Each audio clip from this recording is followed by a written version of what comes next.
Hello, everybody. Good morning. Thank you for joining us here another Sunday. Thank you for those who are watching us through the internet on this wonderful day outside. Um, so today we're going to be talking a little bit about chapter 17 of the Gospel according to Spiritism on Be Perfect. So before we start, I would like to ask Thiago to make the prayer and the reading.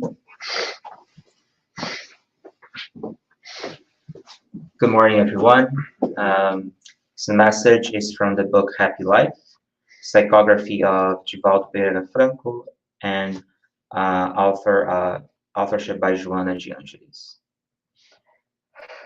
Examine your conscience whenever possible, and as often as possible. Many complaints would disappear if the complainer analyzed his own behavior better. We always see the problem in the other person, and the error is stamped on the other person's face. Normally, when someone creates problems and obstacles, he is reacting to your conduct, to the way you expressed yourself, or the way you acted. Have the courage to examine yourself more severely, recalling attitudes and words. As you discover errors, hurry to correct them. Find the person that you hurt and make it up to him. Do not persevere in your mistake, whatever the justification. And with this, let's close our eyes, elevate our thoughts to God, to our Master Jesus, to our spiritual friends who are present here with us, and let us pray. Dear Master, thank you so much for this opportunity of being reunited here in this house on this beautiful Sunday with the goal to reflect on your words and your teachings for our own self-improvement. Give light to our brother Raphael, who is going to give us the lecture today. And may you guide us all through this task that we are performing right now. Thanks so much. Be with us today and always, and so be it.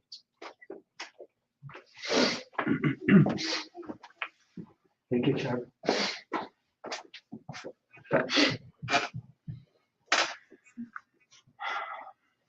So this chapter, Be Perfect. I was reflecting a lot on this title. First, actually, I was thinking, who am I to give a lecture on Be Perfect? And then I realized that if Jesus, God, or the spirits would wait for someone perfect to come here and give a lecture, they would wait forever. But there's nobody in this planet. So it has to be the students to present the lessons that they are learning on the go. So it has to be us. So that's actually a consoling thought and important thought that I'm going to talk a little bit more in the middle of the lecture. But then if we go back to the title, Be Perfect is not like try to be perfect or attempt to be perfect. It's be perfect. It's like Master Yoda. There's not do or do not. There's no try. You do or you do not. And I was thinking, why would Jesus say that, knowing that we can't? We can't be perfect. As everything else, we need to understand the context that he was inserted in. So a few years, 13 years before, that same people had been given the 10 commandments. So it was not the 10 suggestions, it was 10 commandments. Why? Because they needed a commandment. It's us, we needed that to be commanded that way, because we were like spiritual children. We still are, maybe teenagers now, but so they needed commandment in the same way that children needs commandment from the parents, so education and guidance. And it's the same way that Jesus is using the same tactics when he says, be perfect. But that's not all. We have to see the whole message from the book of Matthew when he says, love your enemies, do good to those who hate you, and pray for those who persecute and slander you. For if you love only those who love you, what reward will you have? Therefore, be perfect as your heavenly Father is perfect. So Jesus, another thing that he used to say all the time is that I'm the way, the truth, and the life. I'm the way. So what he's telling us with this imperative tone is that for us, one day, to be free of our vices, our passion, and detrimental impulses, we have to follow him. There's no other way. He's saying, come with me. Come. Don't. This is the only way. Follow me. I'm the way, the truth, and the life. There's no other way. Even if we follow the same way under any other religion, it's still his way. It's still the right way. So it doesn't have to be in only one label. It means learn to love. We must learn to love ourselves. That's the only way. That's the message. So that's what he's telling us. Learn to love. Again, it could be under any label. Once we learn to love, it doesn't matter. Really doesn't matter. Now it comes another question. Can we be perfect? Can we really be perfect? So this would mean that we would become God. If we see that we understand as one of the attributes of divinity, perfection, Almighty God, if we ever become perfect, we'll become God. And this is a primitive thought that we need to little by little learn to detach ourselves from. Is seeing this God is defined as a supreme intelligence, a first cause. He's not defined as an almighty human male. How many times in movies we see that? We've been fed this anthropomorphic idea for centuries in movies, stories, customs, even in education. So the best universities, well, they used to be in Brazil, they were still connected to the church, some way or another.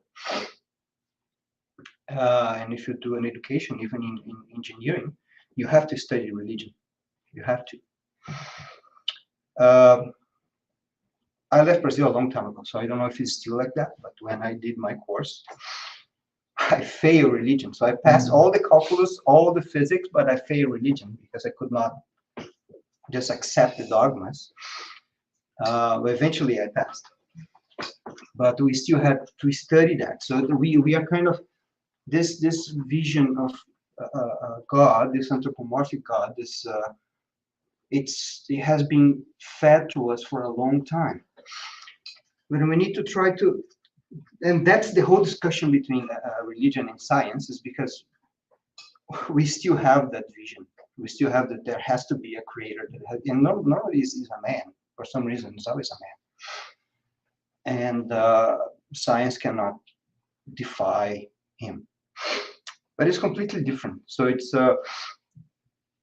God is the first cause of everything. So all the laws that we discover, everything that we see around us is also God. So it's a cause. It's not a being. So in that sense, if we can be submitted to gravity, right now we feel our weight, but we are not gravity. We feel gravity, but we are not. We can obey the law of progress and evolve and develop ourselves as spirits, as people, as humans, and become always better, but we're not going to become progress itself. It's a separate thing. So one thing is to follow, another thing is to be the object.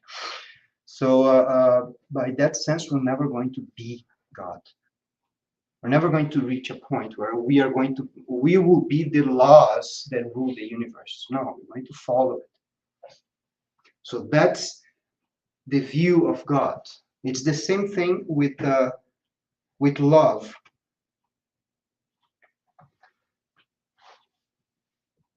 It means that love, it's what creates the universe and what maintains the universe as a whole.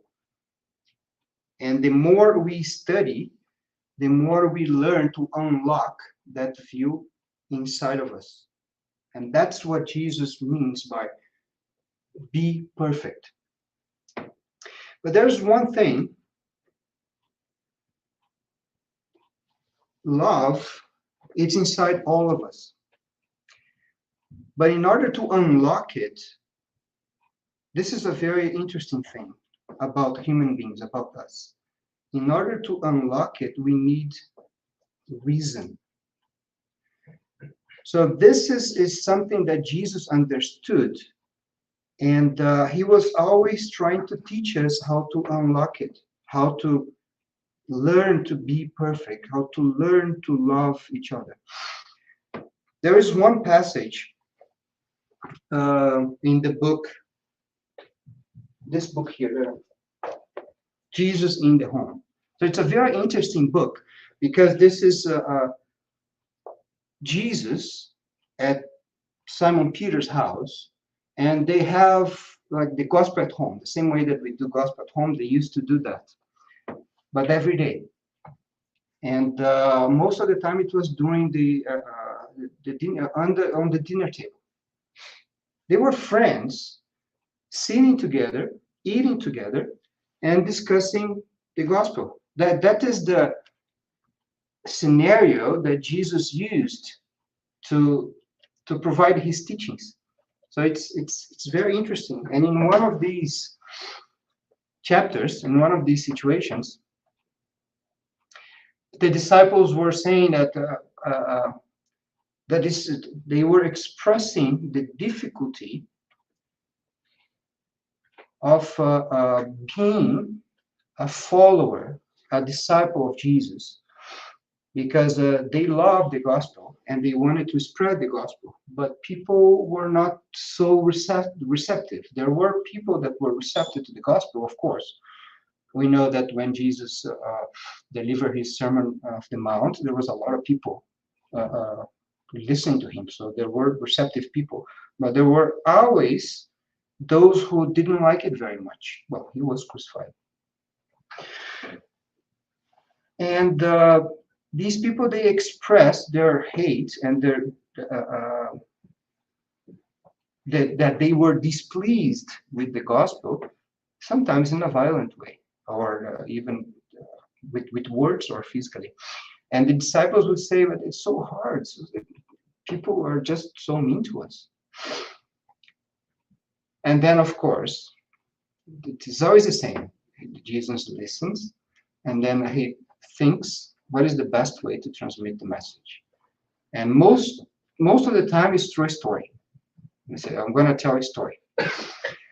And then he told a story about a very wise man that would study the book of Job from the Old Testament, and study and apply and try to learn the strength that Job showed through all the difficulties in life and still present kindness to everybody. So this guy, he opened a school to teach people about the words of John. And then one other young person joined him in this school. And then this teacher now,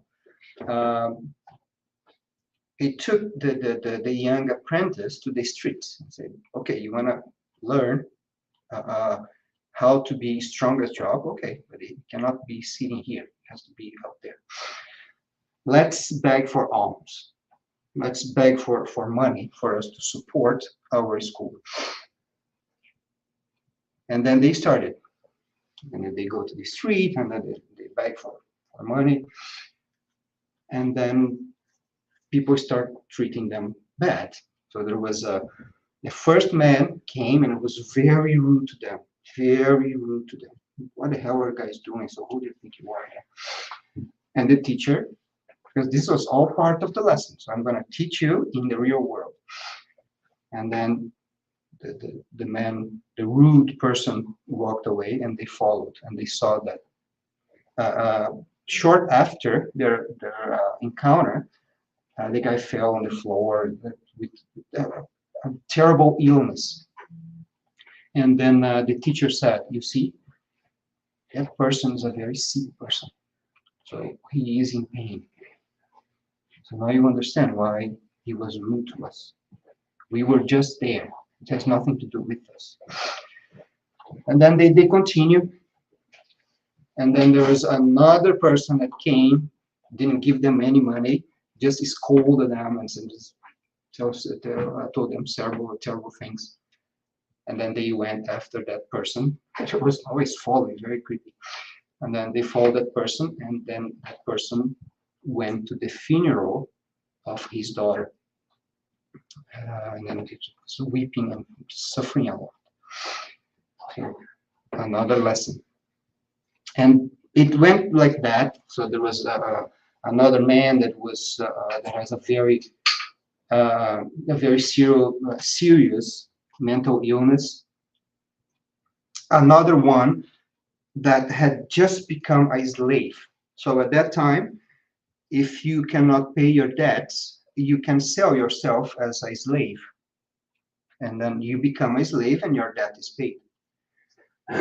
So what Jesus wanted to say, to teach us, is about the need for understanding.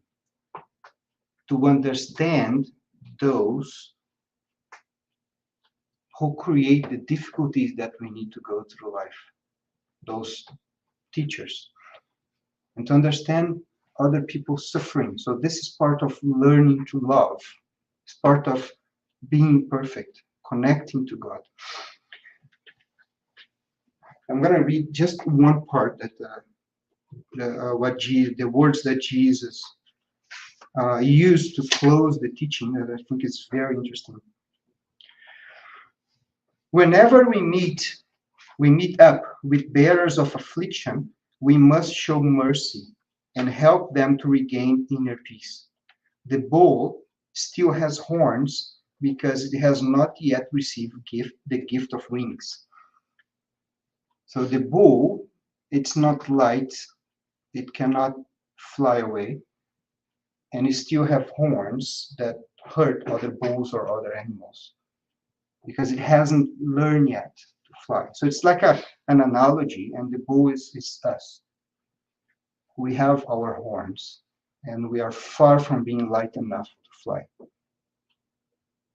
So it's saying that look at the person who's creating affliction to you as a person in suffering, in prison, in that feeling. We can even say that that person is in umbral. So as you guys know, in Spiritism, we call the place. So we pass away, and we still maintain the same feelings that we have here on Earth. We still have hard feelings for other people. We can't forgive them. We still feel revenge. We still feel rage. So naturally we gravitate to a place where there are others just like us with the same kind of thinking, and we call this place umbral. So of course it's not a happy place, and we go there even incarnated or discarnated whenever we think like they do. So when someone makes themselves an affliction to you, that person is right there. That person is not happy. It's not happy at all. A happy person doesn't create pain. And we know that. We know that because we are those people as well. When we are having a bad day, it spills on others, our family, everywhere we go. And when we realize, we feel bad about that. We do feel bad. And what Jesus is saying is that look at these people in the same way that you look at yourself. You know that you sometimes you act like that as well. And you want to be forgiven. You want to be understood. You want to have the chance to be better, don't we? Don't we want the chance to be better after we reacted in a way that we know is wrong? And then he says, we commonly complain about the sheep that is bothering our repose by bleating in terror, but we rarely remember that the poor animal is under a heavy noose on its way to the slaughterhouse. So it's an exercise. That's why I'm saying that we can unlock love with reason, because after we meditate on that, it makes sense. It makes sense because we know deep inside what's right and what's wrong. We have that in us. So reason can bring that to the surface, and then we start seeing it. Yeah, it makes sense, and that creates the will to exercise, because that doesn't change from one day to the next. When you learn that and you start exercising, and someone just irritates you or does something that offends you. By the way, we get offended way too much. We get offended way too much all the time, all the time. That's something that Joanna Jennings tells us, and Divaldo as well. We get offended way too much. We are just too sensitive as a civilization. So if someone offends us, and you know now the need for understanding. We know that maybe that person is going through a very difficult time. You're still going to feel anger.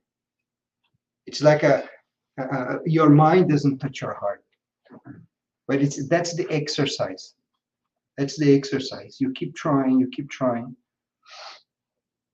and eventually we're going to get there. We're really going to understand. Sometimes it can happen to a friend.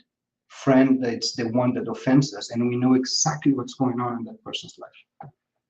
And then we see we show a little bit more indulgence because we know what's going on. We know what's going on, and then we just, instead of being offended, we kind of, okay, I understand.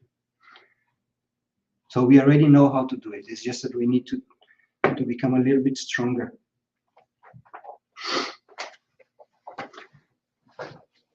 So Jesus always uses this methodology. He uses our own reason to make us see the right path so that we can continue walking on it.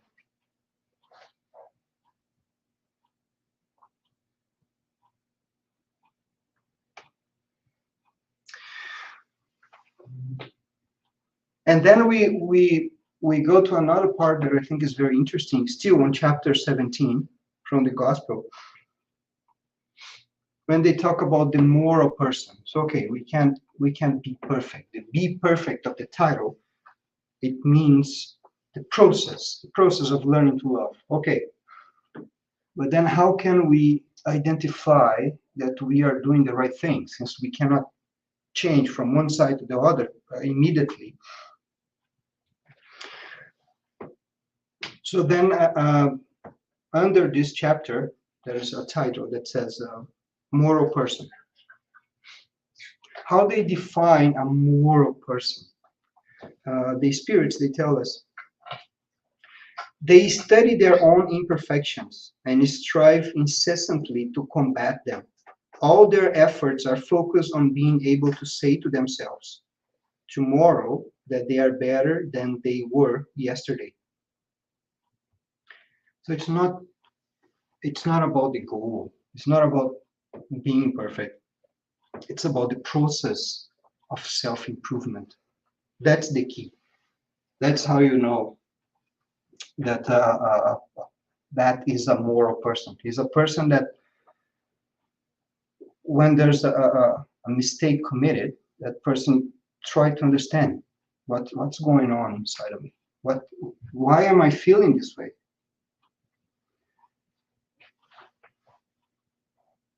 We learn that emotions are never wrong.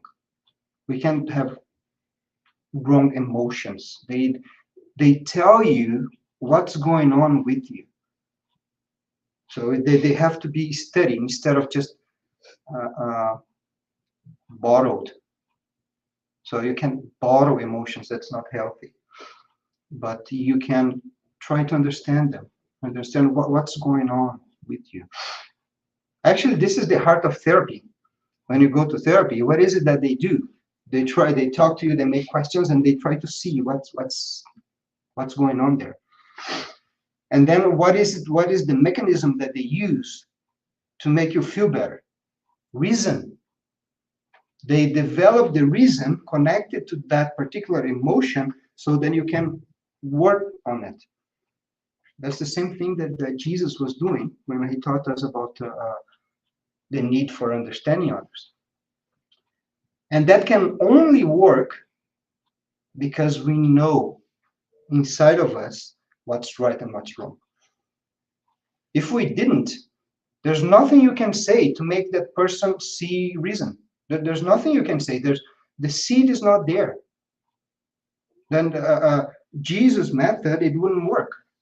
It wouldn't work because the love is not there. But because it is there, then you can make a person understand.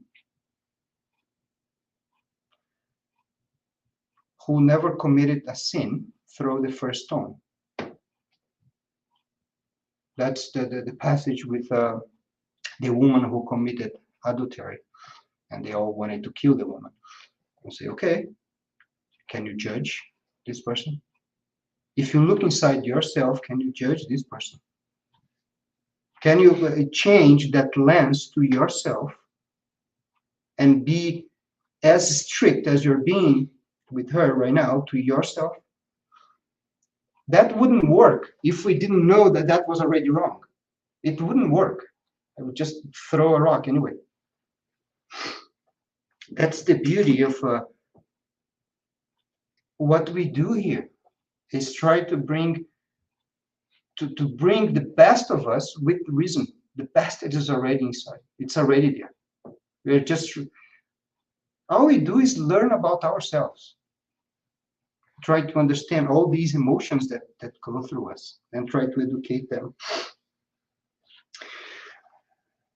When they say that the moral person is trying, it wants to be able to say to themselves, I'm better today than I was yesterday. To say to themselves, that's their own conscience. So it means that we try to act as our conscience tells us to act. Is we try more and more to act in a way that is not going to hurt. It's not going to hurt inside of us, in our own conscience. That is not going to create that terrible feeling of remorse.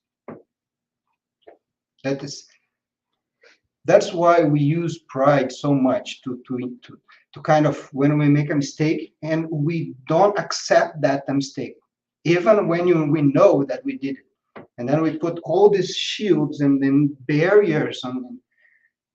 because we don't want to feel the regret when it comes, because then it's going to hurt, and we can hide it. You can use drugs, you can drink, you can make a trip wherever in the world. It is, you can't hide it. It's going to come for you. It's going to come, and it's going to hurt. And then it's a hurt that happens deep inside, and the only way for us to appease, to reduce that pain, is by trying to fix it. Is by trying that I need to do better. I need to go to that person, get on my knees, and ask for and beg for forgiveness, because that is going to reduce this remorse, this pain. So we have all that inside of us. And in the same chapter, the next one after moral persons, it talks about the good spiritists, which they use interchangeably with good Christians. And we can either say good humans, because even the same thing applies even if you're not a spiritist or a Christian.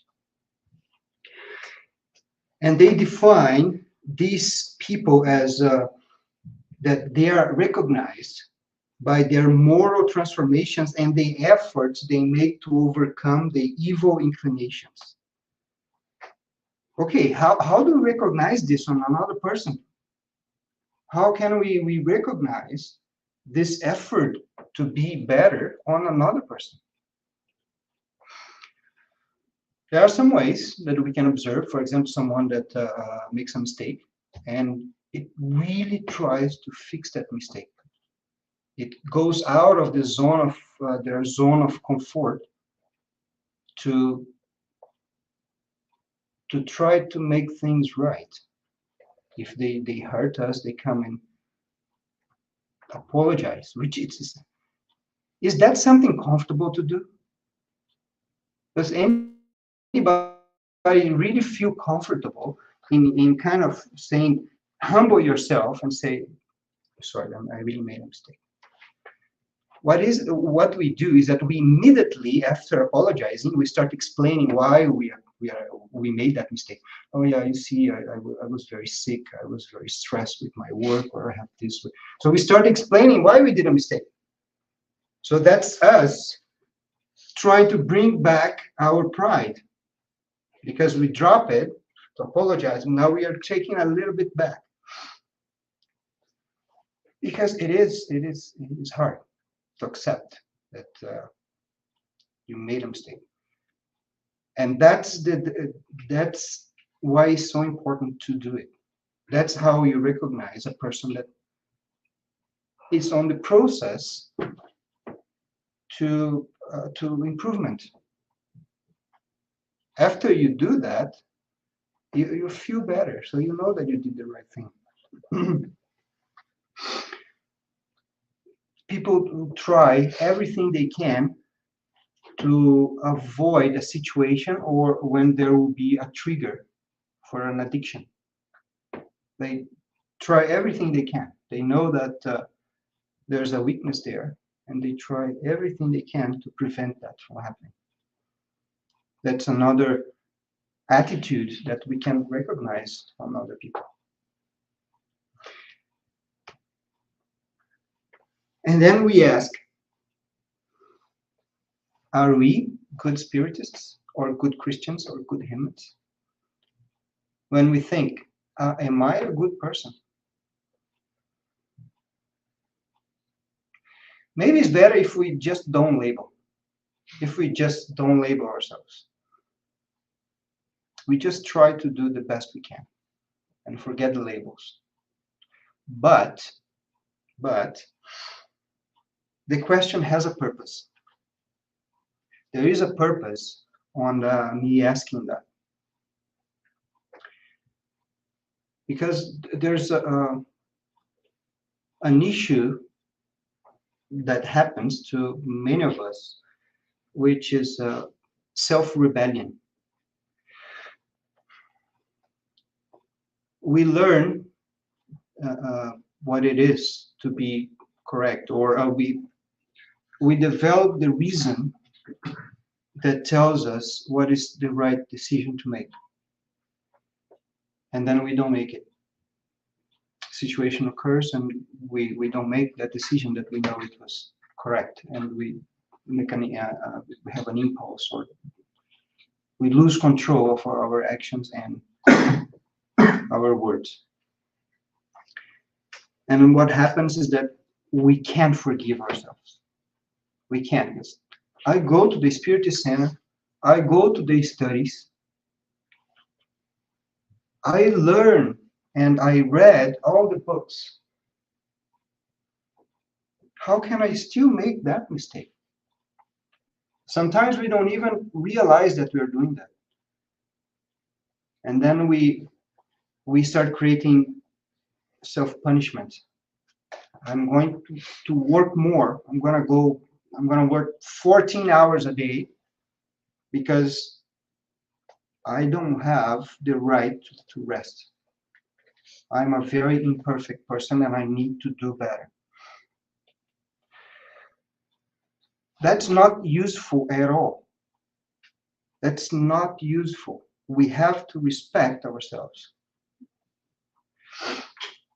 And that's not news. That was another situation on Simon Peter's house where Jesus and the disciples were eating. And then, right before, when Andrew and Thaddeus, they were walking towards the house through the beach, they were attacked by two guys. And that, of course, didn't like the gospel very much, and they were beaten up, and they had to defend themselves physically. And then they went they arrived at the house and they went straight to Jesus, and they were in tears. They were saying, I want to follow you. I understand your teachings, but I can't, I feel like a hypocrite. I just had to use violence to defend myself. Why didn't I just let that person beat me up? And then Jesus listened to all that, and he said the following. This is chapter 38, and it's called Justifiable Argumentation. I read just a little. This is not a lot, just a little. So Jesus, he listened to all those, not complaining, but he listened to both disciples. And then finally, when they stopped talking, with his serene, he tried to bring serenity with his eyes and his energies. He, calm down, calm down. And then he says, in reality, the paradise that we dream of is still very far away, and I don't see any winged disciples here. So he was saying there are no angels here, and don't expect to see any angels here. We are not supposed to be perfect. As Jesus says, and I'm just going to tell you my own words, earth, it's our school, and the gospel is our textbook. If we were perfect, both would be useless, and we didn't need to be here. Why would we need the gospel? Why would we need to come here and learn about ourselves if we were perfect? We wouldn't need Jesus to come to us at all, or any other religious missionary. We wouldn't need that at all. We wouldn't need a planet with afflictions. We wouldn't need that. So the fact that we are here is because we are students.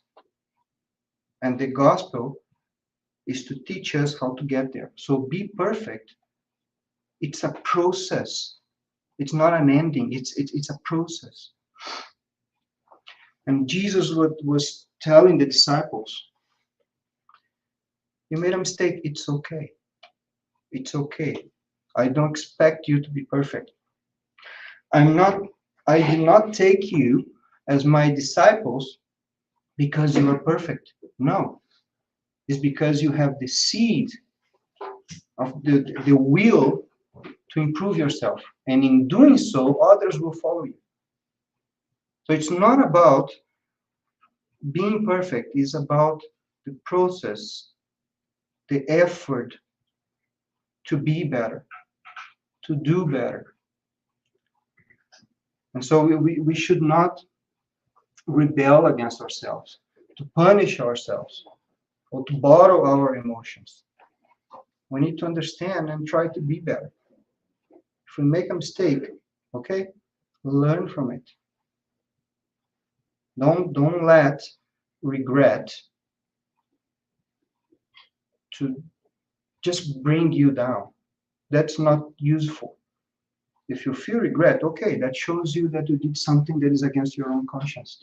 Okay, move on. Move on. Fix it. Don't make the same mistake again, or try everything you can not to make that mistake again. To be buried in guilt, it's something that stops the process. It makes you don't go forward. It creates depression, and then you lose the will to live, which is counterproductive. So this means that you're not moving forward anymore, and you're not inspiring others that see your improvement to do the same. So that's what it means. That's what Jesus wanted to say with be perfect. Be the best you can be, and learn to unlock the love that you already have in yourself. Keep studying, keep trying to understand your own behavior, and see one new day as a new chance, a new opportunity to do better. That's what it means to be perfect, and that's what Jesus wanted to bring to us. All right? Thank you, guys. That's what I wanted to bring to you. Thank you.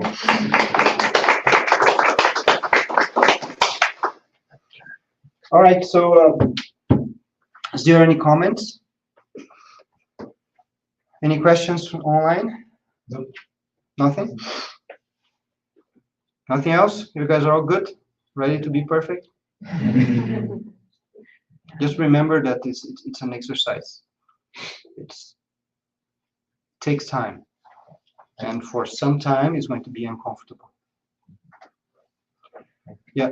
I guess you're saying too, we all have the potential Yes. to be perfect, Yes. and it's important to just live within that potential and always be aware of that potential. Exactly. We don't like Yeah. that. Yeah, we'll never get there. It's like we'll always be trying to reach that perfection, but we will be free of everything that makes us sad. That part we will reach. One day, we'll be able to sit down and let's say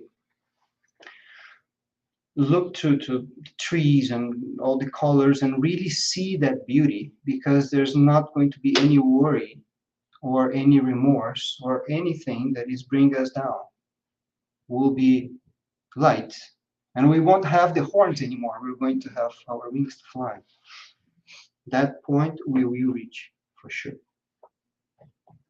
I'm just reminded that in Asian art, like Japanese art, they always put some kind of imperfection in the work of art, is whether it's visual or they're making something, because they don't want it to be perfect. They want it to reflect the real world. So they actually put intentionally a little imperfection just to. I didn't know that. That's very interesting. Anything else, guys? No? So thank you those who are watching us on the internet, online, or later on. So let's prepare